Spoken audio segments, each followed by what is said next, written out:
studios in New York City. This is Charlie Rose. Senator Bernie Sanders is here. He is, as you know, a candidate for the Democratic nomination for president. He is known for his advocacy of greater economic equality for all Americans. He refers to himself as a democratic socialist. Former Secretary of State Hillary Clinton currently leads him in the polls, but Sanders has continued to draw huge crowds. He and Secretary Clinton spoke at the Jefferson-Jackson dinner on Saturday in Iowa. Now, today, some are trying to rewrite history by saying they voted for one anti-gay law to stop something worse. That's not the case. And let me be clear about the current trade deal that we are debating in Congress, the Trans-Pacific Partnership. That agreement is not now, nor has it ever been, the gold standard of trade agreements. It gives me no joy to tell you that much of what I predicted about Iraq turned out to be right. Doesn't give me any joy at all. But that was a tough vote. I came to that fork in the road, and I took the right road, even though it was not popular at that time. I will not abandon any segment of American society, whether you're gay or black or Latino, poor or working class, just because it is politically expedient at a given time. One line of attack against Secretary Clinton is that she has come late to some of the policies he has long supported. I am pleased to welcome Senator Sanders to this table for the first time. Were you? I mean, clearly that was a portrait of Hillary Clinton in terms of even some of the choice of words that she has used. Well, Charlie, I have known Hillary Clinton for 25 years. I have enormous respect for her. She's a friend. But when you're running for president of the United States, it's important to differentiate the differences between the candidates. And there are real differences between Hillary Clinton and myself. I have been extremely consistent on my views for many, many years. Now, the TPP, the Trans-Pacific Partnership, some people like it, some people don't. She described it as a gold standard. She described it as a gold standard, and I'm glad that, years after I came out against it, she said, well, no, I think it's a bad idea. In terms of the Keystone Pipeline, I am extremely worried, along with all of the scientists who have studied this issue, that climate change is already causing devastating problems, and it's only going to get worse unless we are bold in transforming our energy system. Well, if you're going to be bold about transforming your energy system, you know what? You don't give 1 second's thought to supporting the Keystone Pipeline, which is excavating and transporting some of the dirtiest fossil fuel on Earth. You don't give a second thought. I opposed that from the very, very beginning. And she came around. I'm glad that she finally came around, but she did. Now she's in opposition to the Keystone Pipeline. In terms of Wall Street, you're looking at a guy who helped lead the opposition to the deregulation of Wall Street. Wall Street spent $5 billion over a 10-year period to tell us what a great idea it would be if commercial banks and investor banks and large insurance companies would merge. I never believed it. And I believe that we need to reestablish Glass-Steagall, and I believe that we need to break up these large financial institutions. Well, I'm glad that over a period of time, Hillary Clinton has come out with some ideas about how you deal with Wall Street, but frankly, they don't go as far as they should. When you have banks with such economic and political power, where the 6 largest financial institutions control 60%, the equivalent of 60% of the GDP, in my view, you got to break them up. Anything else that you think she ought to change on that she has not changed on yet? Well, yeah, this is what it's about, Charlie. What it's about is not just this issue or that issue. I guess she recently came out, I don't know, a month, 2 months ago, I came out against private corporations running prisons, and I understand now she's come out against that as well. The issue is to understand what are the most important problems facing our country, and they are huge. And to me, it comes down to the fact that it's not just income and wealth inequality. It is not only corporate control over the media. It is not only the fact that we have more people in jail than any other country on earth. It is not only that we have a campaign finance system which is corrupt. The real issue is who is going to stand up to all of that? Who is going to take on the corporate interest and Wall Street and try to create a government that works for all the people in this country rather than a small number of billionaires? That's the issue.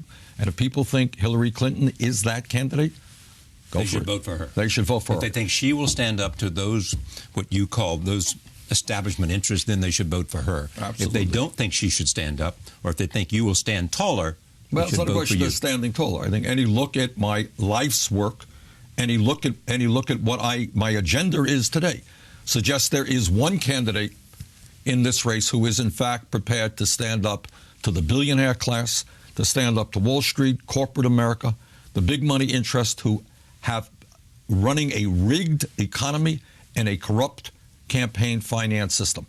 Now, if people are satisfied with the establishment politics, you got a candidate. If you want real change, I'm the candidate. Everybody somehow is attracted to the idea or want to debate the idea of you as a socialist or a democratic socialist. So you tell us, as I've asked you in another interview, exactly what you mean, or does it simply mean you're more liberal and more progressive than other Democrats who have been in the political race or in the political race now? Okay, good question. Let me answer it in a couple of ways. For a start, to demystify the word socialist. Well, you know what? We got a really strong socialist senior program. It's called Social Security. How's that? Has gone a long way to lowering poverty among seniors since Roosevelt introduced it. We got well over 50 million people who are on Social Security. Lyndon Johnson introduced a very strong socialist-type program in the 60s. It's called Medicare. We have a beautiful national park system owned by the people of the United States. We have a postal service owned by the people. If you go to your local library, you call up the fire department, it is owned by the people. So we have many socialist programs in the United States. But socialist is defined as government ownership? Yeah, but that's... Well, government owns and the people control all of those institutions. Yeah. That's government is... Social Security is a government program. Medicare is a government program.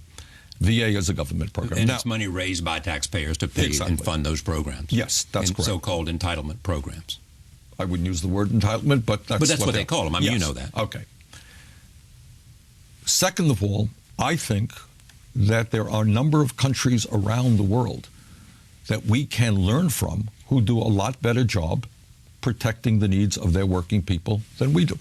So if you look at countries in Scandinavia, for example, whether it's Denmark, Norway, Sweden, what do they have? Well, first of all, they guarantee health care to all of their people as a right.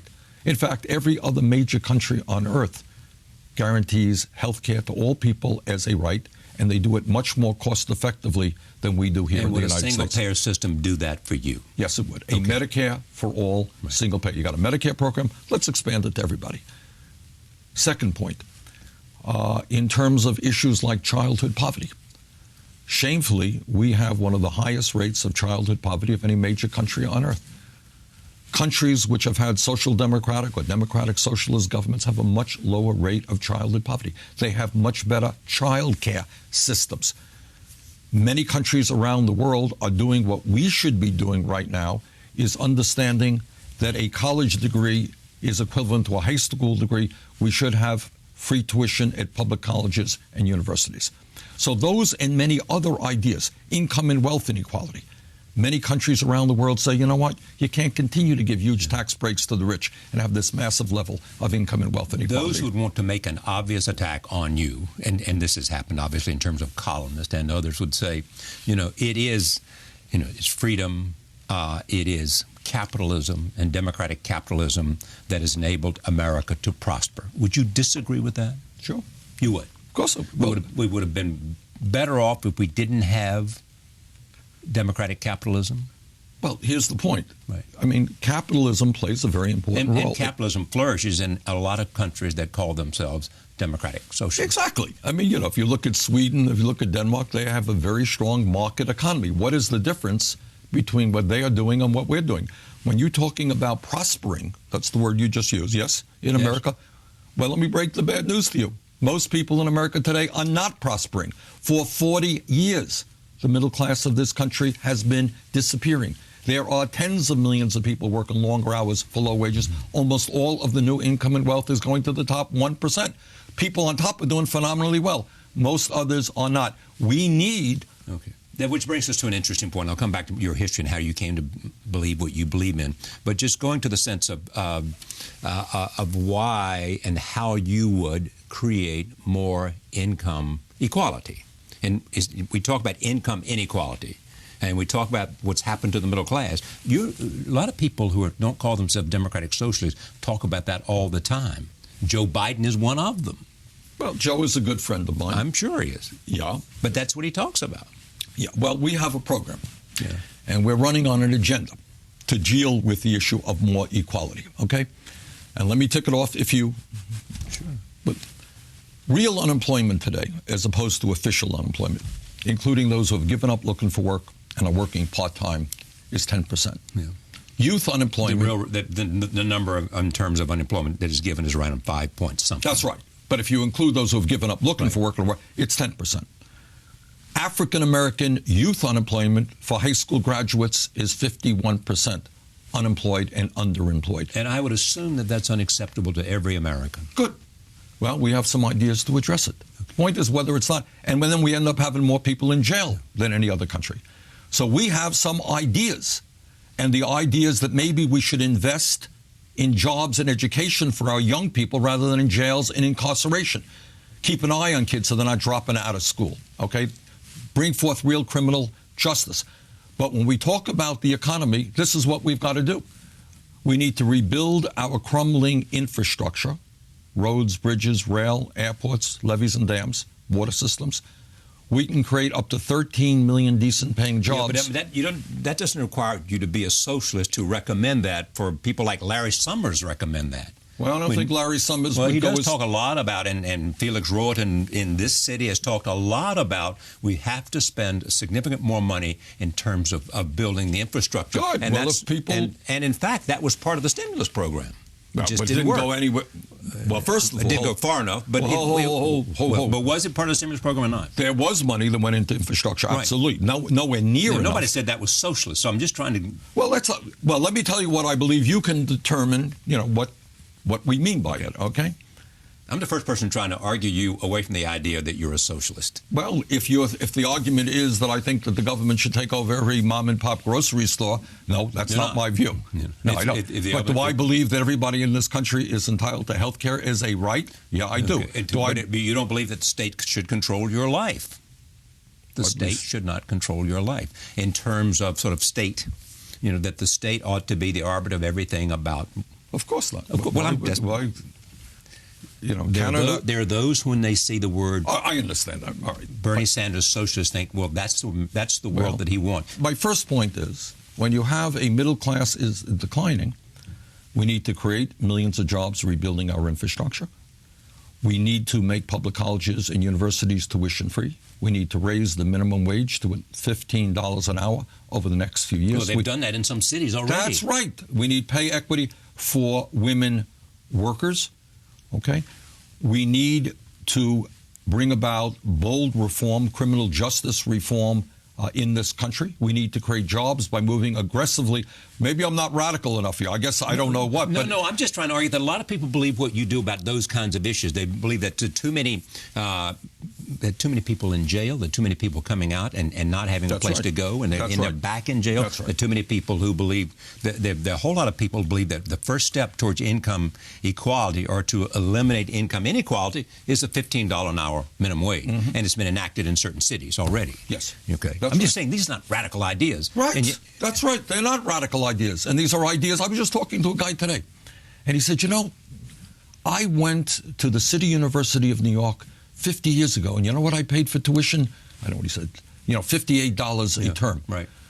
So the idea of making public colleges and universities tuition-free when it exists in Germany and many other countries, used to exist in the United States, is not a radical idea. But in the context of politics today, it is a fairly radical idea. But I'll give you another example of where we got to go. All right? Right. We have a campaign finance system which, as a result of the Supreme Court decision on Citizens United, is corrupt. It's a corrupt system, essentially, and allows billionaires to buy elections. I believe not only that we should overturn Citizens United, and no nominee of mine to the Supreme Court will get that nomination unless he or she makes it clear they will hear. Does Hillary Clinton believe as you do about Citizens United? Pardon me? Yes, she, after I said exactly that. My point. Yeah. Yeah. Okay. And I believe that we need to not only overturn Citizens United, we need to move to public funding of elections so that working class people around this country who want to participate in the political process do not have to beg wealthy people for money. That would revolutionize this country and the politics of this country. You've been doing pretty well at fundraising, by the way. We've been doing very well.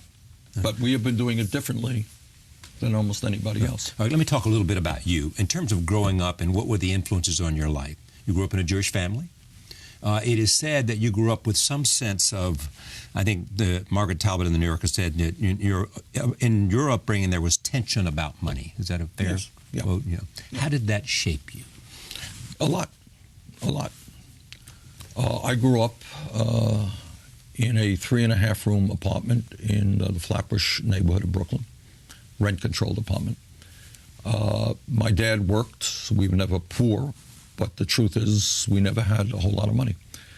So my mother's dream had been to own a home of her own, get out of the apartment, and she never achieved that. She died young. She never achieved that dream. So buying anything, buying a jacket became a major production. How much money should you spend for the jacket, right? We can get it cheaper over here. So money became an issue of tension in our household.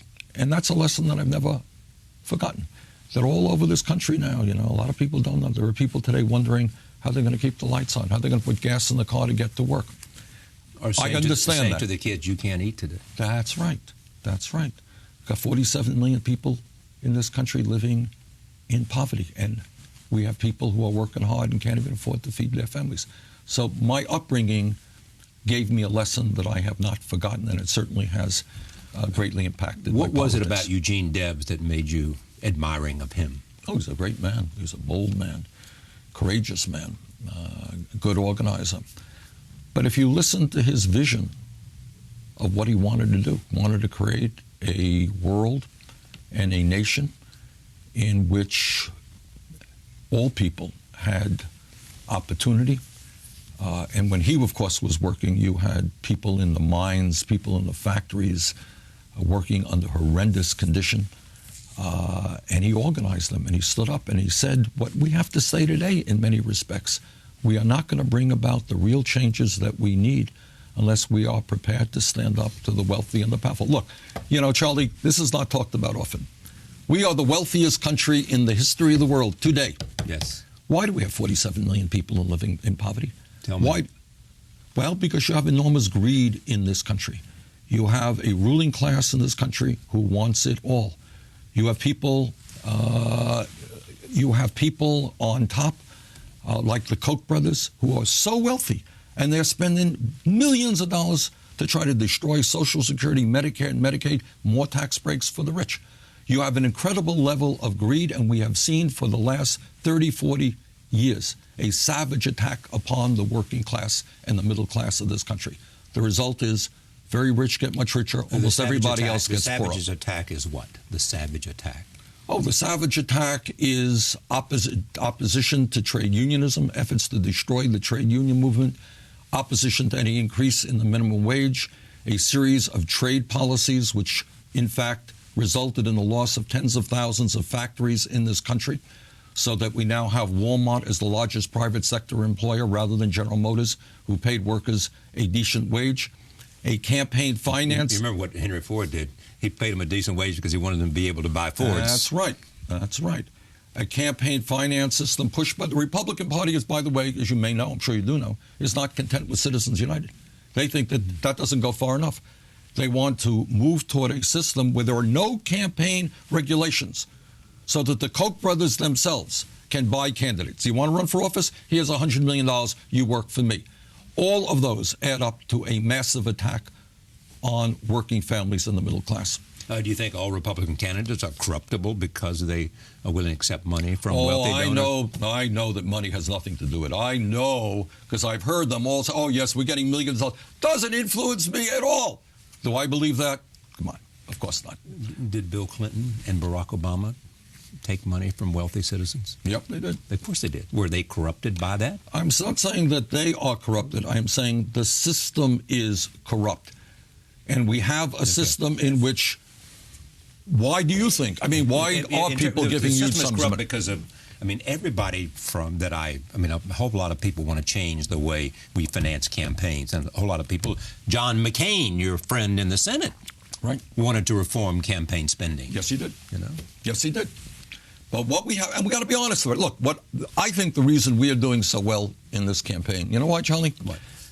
Because we're talking about, in a simple, straightforward way, about the real issues that impact the American people. The campaign finance system is corrupt. You can't get away from it. Anyone who wants to deny it, anyone who wants to think that when billionaires, the Koch brothers, are going to spend and their friends are going to spend $900 million on this campaign in order to elect extreme right-wing candidates, that's corrupt. Okay, some of the things that you have had to encounter in this campaign, that some people, because you are the senator from Vermont, and what's the African-American population in Vermont? It's growing, but it's not very high. We're about 95% white. And so is it 5% African-American or 4% Hispanic? And no, not much Hispanic, mostly African-American. And so therefore they say that, while you talk about the too many African-Americans in jail and you talk about how we need to change the system, somehow you have not connected. And so my question is, have you... And how have you, has it had to be something in this campaign that you realize you had to address? Well, let me say, when you run a campaign taking on the economic establishment, the political establishment, corporate media establishment, that's a tough fight. We started this campaign 6 months ago. You know what we were in the polls? 4 or 5%. My guess is 80, 90% of the American people didn't know who I was. And then the next thing they knew was that he calls himself a socialist. Well, hopefully they know other things as well. But what has happened is we're now running close in Iowa and New Hampshire. We are. Are you ahead in It depends on the poll. Sometimes we're ahead. Are you ahead in New Hampshire or not? Depending on the poll, yeah. Some of the polls have us ahead, some don't. We're a little bit behind. A little bit behind. Okay. And we're running strong in many states around this country. We have received more individual campaign contributions than anybody in history up to this point, 750,000. We have brought out more people in this campaign to our meetings, over 300,000. So to answer your question, we are gaining momentum, putting together a strong grassroots movement. If your question is, do we have a lot of work to do to reach out to the African-American community? You're absolutely right. We do, and we are going to do that. And I think once the African-American community knows my record on civil rights, knows the agenda that we are bringing out, I think we're going to do just fine with the African-American community. You think Senator Clinton, or Secretary Clinton, wants to paint you as someone who is not very strong for gun control? You think that's I think that's one of her arguments. Yeah. I mean, that's pretty clear. So we can talk about that. Let me tell you a story. You want to hear a story? Sure. Okay. 1988.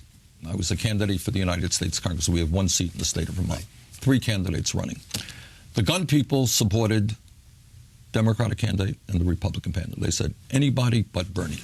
1988. You know why? Why? Because in 1988, I said that I think it is wrong in the United States for us to sell or distribute certain types of assault weapons. That's what I said. And I probably lost, or I may have, it's hard to say, I lost that election by 3 points. That may have been the reason. I kept my word.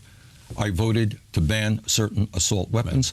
Right. I have voted for instant background checks. I have voted to do away with the gun show loophole. I believe very strongly that we have to deal with the so-called straw man situation which exists right now. And I would go further. But to suggest that my record on guns is not a strong one is inaccurate. And the other point that I've made, in fact, this is a divided nation on guns. In fact, the recent poll came out, majority of Americans don't believe we should do any more gun control, despite the horrific murderings, the murders that we have seen, the massacres that we have seen.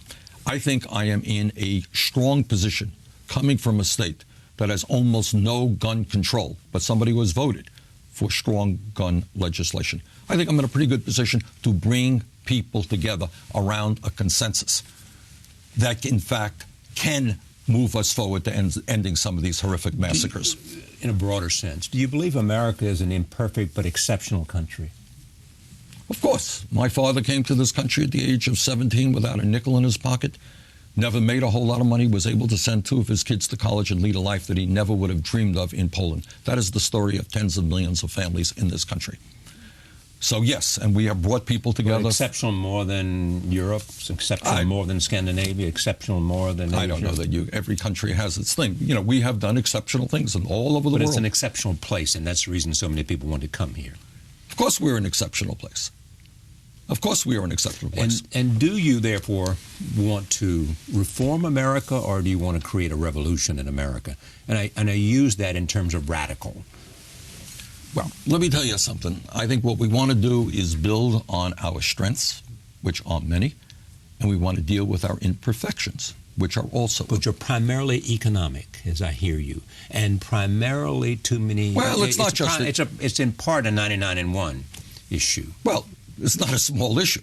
No, I'm not arguing. You know, when you have almost all new income and wealth going to the top 1%, when you have a political system which is corrupt, when you had in the last election 63% of the people not voting, when you have more people in jail than any other country, we got some serious problems that have to be addressed. So what I mean by a political revolution is to say that no president of the United States, not Bernie Sanders, not Hillary Clinton, not anybody else, is going to be able to take on the power of Wall Street and corporate America and the corporate media by himself or herself. It ain't going to happen.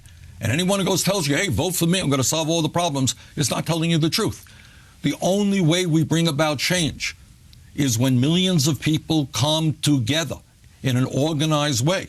And they say, essentially, enough is enough, you know? Maybe the government of the United States should represent us and not just the very, very wealthy, which is currently the case. Why did you decide to run? I decided to run because I have 4 kids and 7 beautiful, beautiful grandchildren. You know, I know that in the United States Senate, it is said that every morning people look in the mirror, they brush their teeth, and 100 people see a president. Honestly, Charlie, I was not one of those 100 people. So when did it happen?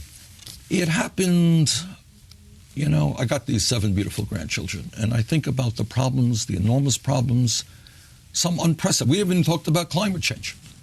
We haven't talked about climate change and the fact that if we don't get our... You mean in this conversation? Yeah, right now. Okay, we're going to get to that. Yeah, but I mean, these are the problems we're facing. Scientists tell us we may not have much of a planet by the end of the century. So how would you evaluate what President Obama has done to address climate change? I think he has made some very, very important starts. I think he has run up against unprecedented right-wing Republican obstructionism at every step of the way. And I know he takes this issue very seriously. But here's my point. When you ask about a revolution, do I want a revolution? Of course I do. I want a political revolution. I am not content if 63% of the people don't vote, 80% of young people don't vote. I want to create a vibrant democracy. Do you think we're a vibrant democracy today? I don't think we are. And I think the only way we transform America is when millions of people become active in the political process. That's what I'm trying to do. Have choices? I think what is necessary to get them involved is to talk to them in a way that most politicians don't. And to also say that it's not just enough for us to want to do this and want to do that, but we have to have the courage to do what many people feel uncomfortable about talking. That is called taking on the billionaire class. Real change will not happen unless we do that. And if we do not do that, in my view, the rich will continue to get richer. Everybody else will continue to get poorer. And a lot of them are Democrats. I must tell Most of them. Well, I mean, I know a lot of wealthy some people, of them may well be. And a lot of them are Democrats. Well, I don't know that many wealthy people. But I don't contribute to my campaign. But, you know, some of them are Democrats. Of course they are. Warren Buffett is a wealthy man. He's the second richest man in America. Yes, he is. That's right. He is, I think, a Democrat. You're right. But, you know, in terms of the political process, you got right-wing Republicans like the Koch brothers and their friends dominating the amount of money coming into the political process. But here's the point. This is the point. You may agree with me. You may not agree with me. But the problems we face are enormous. If we are going to prevent this country from sliding into oligarchy, We need to bring people together. So my campaign is, yes, I want to be president of the United States, obviously. But equally important is the need to create that movement of people who will stand with me when we say to Wall Street, you're all going to have to pay a speculation tax. Did you run because of your own personal ambition, or you didn't see anybody who was prepared to go out and articulate the ideas and the values and the urgency that you were prepared to do? Well, it's not a question what I think this country, I think at this moment, Charlie, to be very honest with you, it is just too late for establishment politics and establishment economics. The problems are too serious. And I do, yes, I look around and I see the candidates, very bright candidates. Hillary Clinton, a lot of experience, an extraordinarily intelligent woman. But I think we need to go beyond establishment politics. So she is, by definition, by your definition, an establishment politician. Does anybody, she thinks she's an establishment politician. I mean, who doesn't think somebody who touts every day the support from another establishment figure, I think you would consider to be an establishment politician. That's not in doubt. Do you have any establishment figures supporting your campaign? Actually, not a whole lot. Some, yeah. Some, yeah. Okay, this is what you told Felix Salmon of Fusion. Quote, if you're talking about creating an economy that works for the middle class and not just the top 1%, I think we have to rethink our current financial system and the way Wall Street functions. Yes. Rethink. Yes. Well, here's what I mean. Okay. Right now, we bailed out Wall Street, whose greed, recklessness, and illegal behavior brought us into the worst economic downturn since the Great Depression. We bailed them. They came crawling to Congress. And they said, but I mean, people like Ben Bernanke and a lot of other people have come to this table to say, if we had not have bailed them out, the whole system would have collapsed. And would you have preferred the system to have collapsed? Wrong question. What I'm saying is, that's a fair question. Let me get to it. Right. But the first question is, after these people... Did they create the problem? They destroyed the economy, and then they said, oh, please bail us out. Okay, that's number one. Now, you may know, I don't know how many of your listeners know, that 3 out of the 4 largest banks today are significantly bigger today than they were when we bailed them out. Significantly bigger. The 6 largest financial institutions in this country have assets equivalent to 60% of the GDP of America. They issue 2/3 of the credit cards and 1/3 of the mortgages in this country. So what would you do, break them up? Absolutely. We have to reestablish Glass-Steagall, and we have to break them up. Not Bernie Sanders. If Teddy Roosevelt were alive today, and you had that concentration of wealth and political power, what do you think Roosevelt would have said? He would have said break them up, and he would have been right. We need to go back to give more support to community banks and to credit unions. Okay, but where do you differ from Senator Clinton, Secretary Clinton, on that issue? Does she want to break up Wall Street? Of course not. Does she want to break up financial power? No. She says she does. No, she doesn't.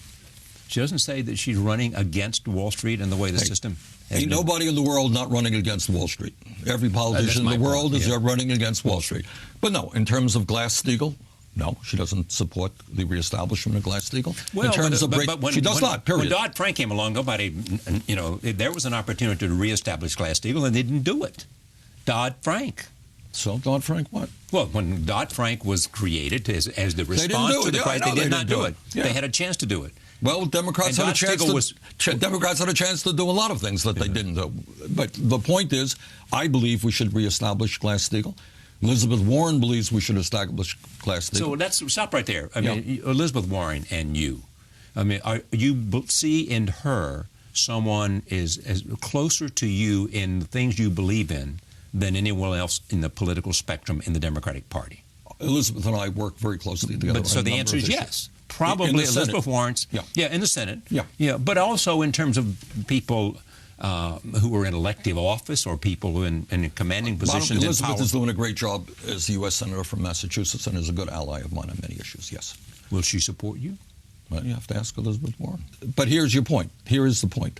I happen to think that when Wall Street, this is unbelievable, to get deregulation, and I was one of the leaders in opposition to deregulation, they spent $5 billion over a 10-year period in lobbying and campaign contributions. And that's why I to abolish Glass-Steagall. To deregulate Wall Street in general. Right. And that is why I believe that anyone who thinks that the Congress regulates Wall Street got it backwards. It is Wall Street that significantly regulates the Congress.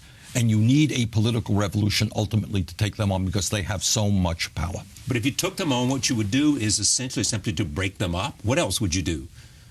What else would you do to reduce the power of Wall Street? One, campaign finance. Well, no. Campaign finance reform is one thing. Two, you would reestablish Glass-Steagall, which separates investment banking from commercial banking as we know it. And insurance companies. Yeah, that's right. So there are two things. One, Yeah. right. What else would you do to break them up? I mean, help us understand your mindset about breaking it up. Breaking them up is breaking them up So by that's definition. Sufficient? Okay, but that's sufficient. Well, and then what you do is you provide significant help and support for community banks and for credit unions, institutions that are part of communities. What's the major problem with Wall Street? It's not just that their business model is fraud. That, in my view, is true. Okay. But the problem is they live in a world unto themselves. They're not part of communities trying to create jobs. They, in Wall Street, are trying to make as much money as they can for themselves, an island unto themselves. You see nothing good that those financial institutions are doing?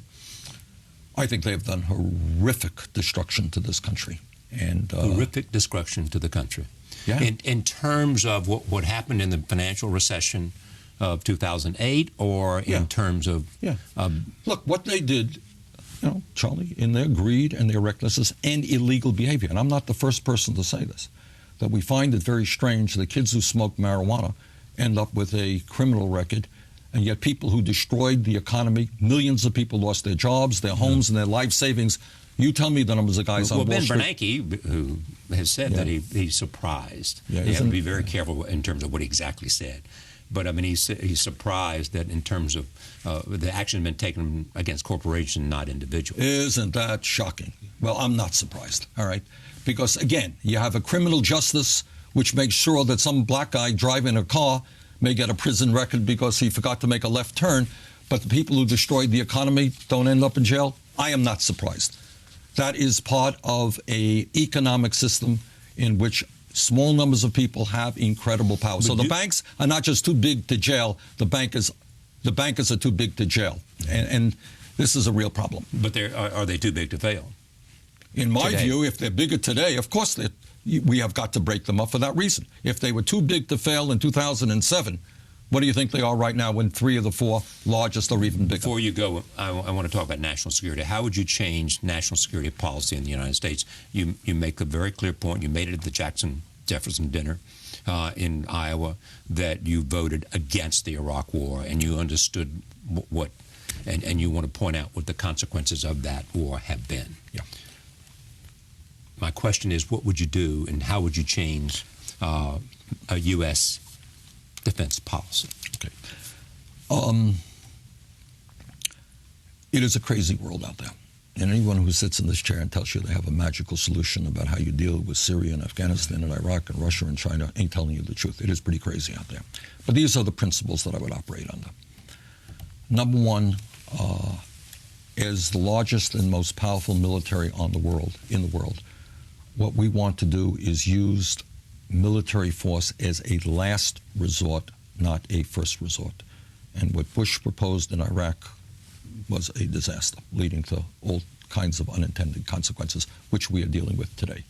Number two, instead of unilateral action, we have got to work in coalition as best we can with Arab countries in the Middle East, with Western Europe. We should not be going it alone. Who do you think we're going it alone now? We're talking about now. Well, under President Obama, are we going it alone? In fact, I think that's a principal part of what he has tried to do. I know, and it ain't easy. It ain't easy. So you're essentially in agreement with what the approach to the Middle East that President Obama has articulated. I think to give us a reference. I think President Obama, in incredibly complicated and difficult circumstances, has tried to do a few things. Number one, he has tried to make sure that we do not continue to see young men and women in this country get killed. I went to a lot of funerals, broke my heart in Vermont. We lost a lot of young men in Iraq and Afghanistan. I haven't gone to too many funerals lately, and I'm very happy about that. Number two, he has been trying to extricate our troops from combat, and he has succeeded in doing that. Number three, he is providing some support in those countries in order to train, whether it's the Afghan army or the Iraqi army, and I think we need to do that. So, as you know, he announced that he was going to leave more Americans in Afghanistan. Yes. And some say it's because he recognized a mistake not to leave more Americans in Iraq. Well, I think what he tried to do is the right thing. It is complicated and difficult stuff because what you don't want to do, and he's made this point over and over again, is give weaponry to somebody ostensibly to fight ISIS, and then you find out they're fighting you. Or you found out that the weapons ended up in the hands of not ISIS, but some other group. Exactly. Would you cut the defense budget 30% and reestablish priorities and spend that on some of the social welfare priorities that you think are essential? I don't use the word social welfare. I don't think education is social welfare, by the way. I don't think healthcare is social welfare. But what I would do is when we talk about, every politician talks about waste and fraud.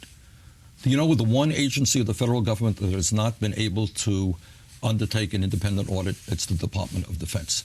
So what would you do about their budget? I mean, that's a big question. Well, first of all, I would do that audit. Right. And I would find out whether, in fact, we need 5,000 nuclear weapons, whether we need military bases all over the world to defend countries that in some cases are wealthier than we are. Like South Korea? No, we don't want to take a look. South Korea? Well, I'm not going to say whether it's South Korea or Europe. But I think we want to take a hard look at that. I will also tell you that almost every defense contractor has brought forth weapon systems where there were massive cost overruns. I think you want to take a look at that as well. There is an enormous amount of waste. Did you vote for the F-35? I don't. New plane that. Well, I know what the F-35 is, and I don't remember when you voted for it. I think it was. It wasn't. You don't vote for one weapon system, So. What do you regret most about your service in the Senate? Well, I wish that I voted for the Affordable Care Act. And we managed, one of the provisions I got in there was $11 billion to expand community health centers all over this country. We're providing high-quality care to low-income and working-class families. I should have pushed harder to get more money because we have a major, major crisis in primary care in this country.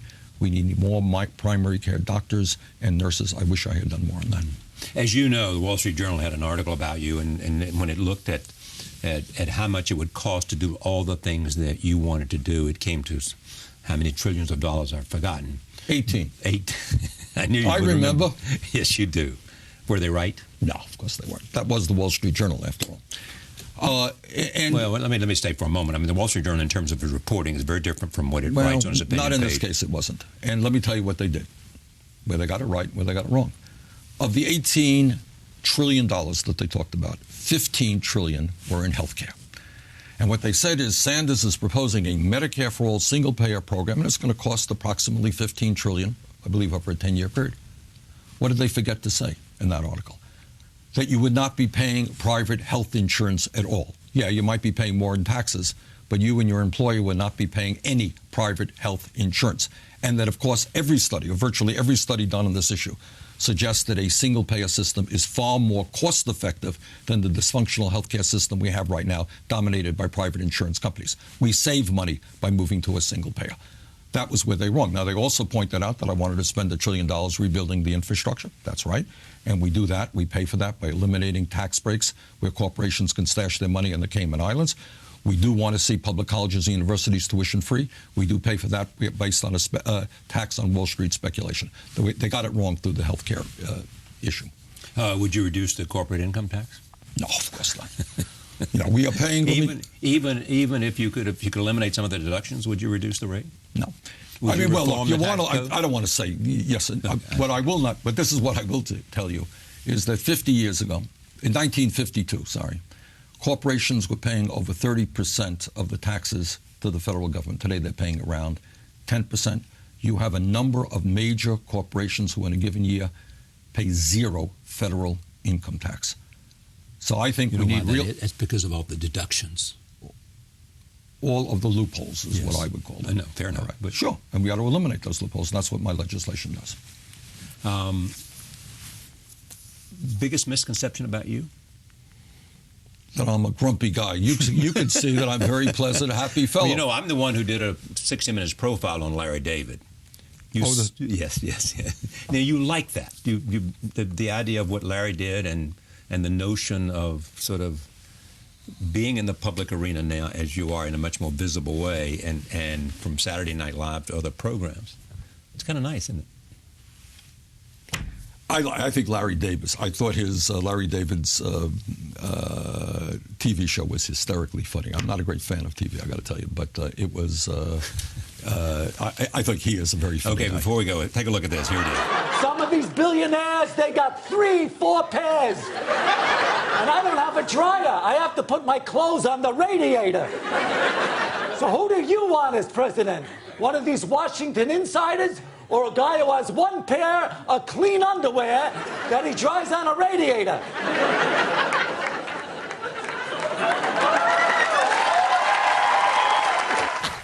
You love that. That was very funny. He's very good. He is very good. So you're elected president. First 5 things you want to do are? First day in office, first 100 days. What we're going to do is bring forth a series of very progressive legislation. And by the way, if I am elected president, it will mean that there is a very significant increase in the voter turnout. It will mean that it is likely the Republicans will not be controlling the Senate and maybe not even controlling the House. That's what a large turnout will do. Turnouts are big. Republicans lose and Democrats win. What do?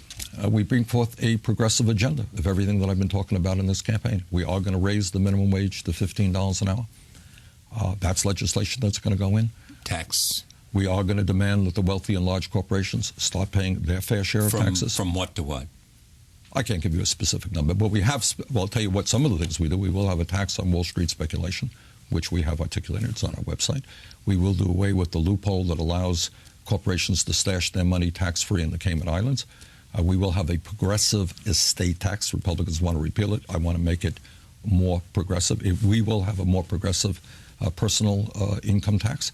We will have legislation that makes public colleges and universities tuition-free.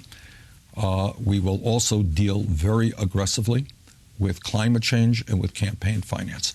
So those are some of the areas that I would initially focus on. What's the lesson you've learned in this campaign so far? You want to know the lesson I've learned? It is very hard to talk about issues with a media that sees politics as a soap opera and entertainment. And it's pretty hard. So you mean this is a rare experience for you? Oh, absolutely. To be on a show for 40 minutes to talk about real issues is very hard.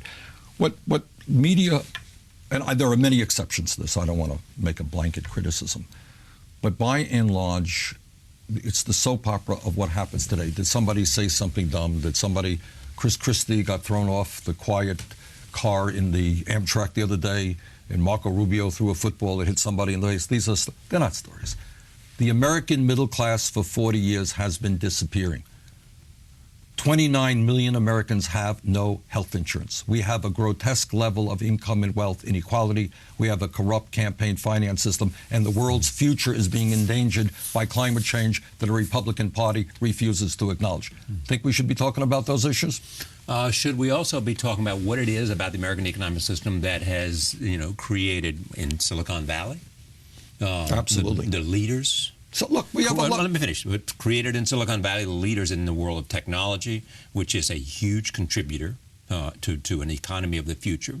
Should we be talking about the level of entrepreneurship and what incentives there are for people to create jobs, to build businesses and create jobs, and what atmosphere should they be working in? Should we be talking about, the idea of freedom and individual freedom? Okay, let's talk about it. The answer is yes, and let's talk about individual freedom.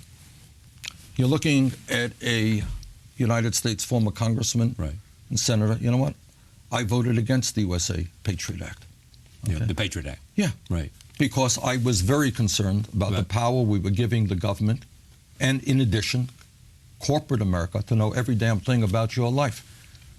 I don't feel comfortable that every phone call you make is being tracked someplace, that there are corporations that know, more about you than you think they know. All right? We need public policy to catch up with the explosion of technology. So to answer your question, is there a lot about this country that is fantastic? That the rest of the world is looking to us at technology, entrepreneurship? Of course, we should be very, very proud of it. But we should also understand that there's something wrong with 40% of African-American kids in America are living in poverty. And almost all new income and wealth is going to the people on top. So the challenge is, it seems to me, and I'm asking, the challenge is, how do we maximize what is great about America, right, what has put it its place in a remarkable time since the founding of this country? What is remarkable about it? At the same time, what parts of it enable too many people to be in poverty, too many people to be in prison, too many people not to have medical care, and too many people not to be able to see that their kids have a better opportunity than they had, right, to buy into, to engage in the American dream. Right. In other words, look, what any sensible proposition is you look at what we're doing well. We are doing a lot well. You look at what we are not doing well, and there's a lot that we are not doing well. And you try to figure out how we make it better. But the point is... that's not the debate that's taken place on the campaign trail so far. I don't think the media is particularly interested in that debate. What the media is more interested in is this, I use the word, how much money did you raise, and what's the latest poll, and did you slip on a banana peel, did you say something stupid? That's kind of what the media is interested in. But we have, you're right, this country does a lot that we should be very, very proud of and build on. But where I think maybe you and I see it a little bit differently, it's not just different ideas out there. There is a power structure in America which is based on greed. And these guys have it. It's not like sitting down and saying, hey, guys, how do we create a better economy? I don't think that is their goal. They have enormous power. They have enormous wealth. They want more power. They want more wealth. And they're willing to step on a whole lot of middle class and working class people in order to get more. That's where we are. I'll tell you what we do share. We do share this belief, and I'm not sure we differ on a lot of things. We do share this belief, the idea that the middle class has been, and I come from the middle class, has been threatened. No, not threatened. It has been virtually destroyed over the last 40 years. And let's be honest. Over the last 40 years. 40 years. Why is it? So 40 years goes back to 1978, 19... Started in 73, I think, was the point where we went down. And, the question we have to ask ourselves, Charlie, is a very simple question. There's been an explosion of technology, right? We all produce a lot more. This television studio, a lot different than a studio was 30 years ago. Yes? You can do incredible things. Why is it that with all of that increase in technology and productivity, most people in this country are working longer hours for lower wages? Why is it? Yeah, why is it? I mean, I'm not asking you. No. I'm not interviewing you. You're supposed to be interviewing me. Well, but what I mean, those are the kinds of questions. Is it moral? I mean, look at what Pope Francis is saying. Right. Is it moral that so few have so much and so many have so little? It's a moral issue. Let's debate that issue. I don't think most people feel comfortable that the top 1/10 of 1% own almost as much wealth as the 90%, bottom 90%. Do you think America should be like that? I don't think so. I honestly don't. I think most Americans would agree with that. I think they would. I know they would. Thank you for coming. Thank you very much for having me. Dr. Bernie Sanders for the hour. Thank you for joining us. See you next time.